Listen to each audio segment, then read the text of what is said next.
People think you don't open up because you're distant, cold, guarded, emotionally unavailable. But what if the real reason is that you feel too much?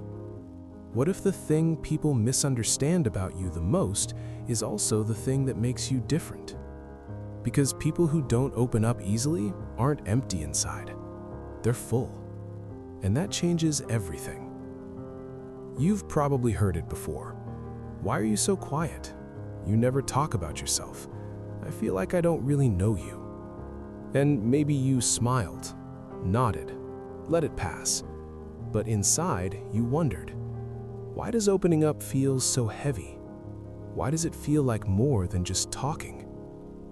Here's the part most people never see.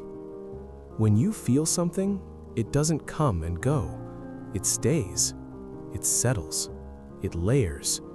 It sinks. You don't experience emotions on the surface. You experience them in depth. Some people talk to process. You process before you talk. And that difference shapes everything. For you, words aren't casual. They aren't disposable. Once something leaves your mouth, it's real. It exists. It changes things. So you pause. You check.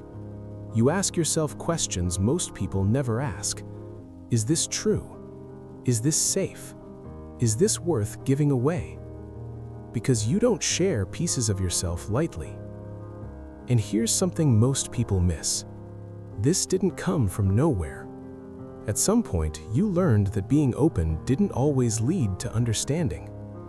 Maybe you shared something personal once, and it was minimized, or misunderstood, or laughed off, or remembered but not respected.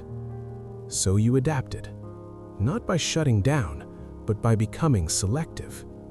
You didn't stop feeling, you stopped exposing. People assume emotional depth looks dramatic, big reactions, big expressions, big words. But real depth often looks quiet.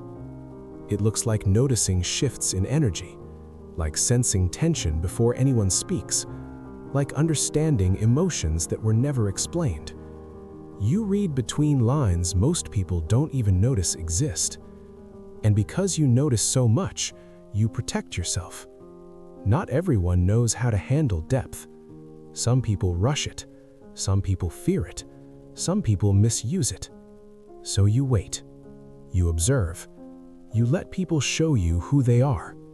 Because once you let someone in, they don't just hear your thoughts. They touch something fragile.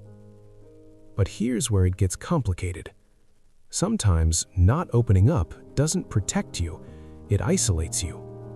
People with emotional depth are often the ones who disappear quietly, not because they don't want connection, but because shallow connection feels worse than being alone.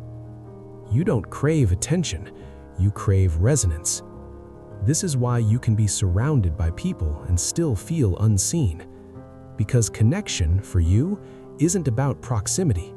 It's about safety. It's about feeling understood without having to explain every layer. There's something else people don't realize. You don't open up easily because you understand the cost of vulnerability. Once something is shared, it changes the dynamic. It creates expectations. It creates responsibility. It creates weight. And you don't hand that weight to just anyone. You're not afraid of being known. You're careful about who knows you.